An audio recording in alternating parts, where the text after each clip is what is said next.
गरीब अंडे वाली। पुराने समय की बात है। एक छोटे से गांव में एक गरीब महिला रहती थी जिसका नाम लीला था। लीला अपने छोटे परिवार का पालन पोषण अकेले करती थी।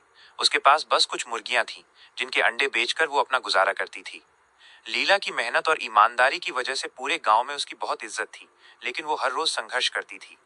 हर दिन सुबह सुबह लीला अपने गांव के बाजार में ताजे अंडे बेचने जाती। उसकी मुर्गियां स्वस्थ और खुशहाल थीं, इसलिए उनके अंडे भी बहुत अच्छे थे। गांव के लोग उसके अंडे बहुत पसंद करते थे। मगर लीला को हमेशा बड़ा सपना था। माइनस वो चाहती थी कि उसके बच्चे अच्छी पढ़ाई करें और उनका भविष्य उज्जवल हो।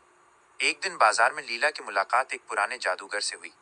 जादूगर ने उसकी मजबूरी और ईमानदारी को देखकर उससे कहा, लीला, मैं तुम्हारी मदद कर सकता हूँ। मेरे पास एक जादुई मुर्गी है जो हर दिन सोने का अंडा देती है। क्या तुम इसे ले जाना चाहोगी? लीला पहले तो अचंभित हुई, लेकिन फिर उसने सोचा, अगर ये सच है तो मेरे और मेरे बच्चों के सभी दुख दर्द खत्म हो सकते हैं। उसने जादूगर की बात मानी और वह जादुई मुर्गी अपने साथ घर ले आई।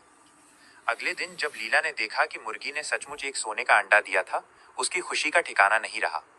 उसने सोने के अंडे को बाजार में बेचा और उस पैसे से अपने बच्चों की पढ़ाई लिखाई और घर की जरूरतें पूरी करने लगी। हर दिन मुर्गी एक सोने का अंडा देती और लीला जल्द ही सुखी और समृद्ध हो गई। लेकिन ये खुशी बहुत समय तक टिक न सकी।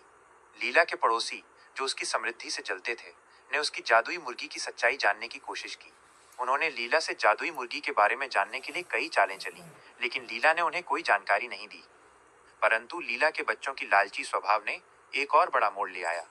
बच्चों को जब ये पता चला कि मुर्गी सोने का अंडा देती है, तो उन्हें लगा कि अगर मुर्गी के पेट से सारे अंडे एक साथ निकाल लिए जाएं, तो वे और भी अमीर हो जाएंगे।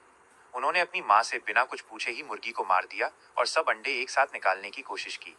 लेकिन जब उन्होंने मुर्गी को मारा, तो वे बिल्कुल हैरान रह गए। मुर्गी के पेट में कोई और अंडा नहीं था। बच्चों की इस बेवकूफी से लीला का सपना फिर से चूर हो गया। उसकी अमीरी का सफर वहीं खत्म हो गया और अब उसके पास न तो सोने का अंडा रहा और न ही जादुई मुर्गी। लीला बहुत दुखी हुई, लेकिन उसने हिम्मत नहीं हारी। उसने अपने बच्चों को समझाया कि लालच बुरी बला है और हमें धैर्य और ईमानदारी से ही सब कुछ मिलता है। उसने फिर से अपने पुराने काम की ओर लौटने का फैसला किया और अपने बच्चों के साथ मेहनत करने लगी। कुछ समय बीतने के बाद लीला की मेहनत और ईमानदारी की वजह से उनकी स्थिति फिर से सुधरने लगी। गांव वालों ने भी लीला की मदद की। लीला ने एक महत्वपूर्ण शिक्षा पाई, माइनस की असली मूल्य मेहनत और ईमानदारी का है और किसी भी प्रकार का लालच या धोखा स्थायी सुख नहीं दे सकता। लीला की इस कहानी ने पूरे गांव में एक महत्वपूर्ण संदेश छोड़ा।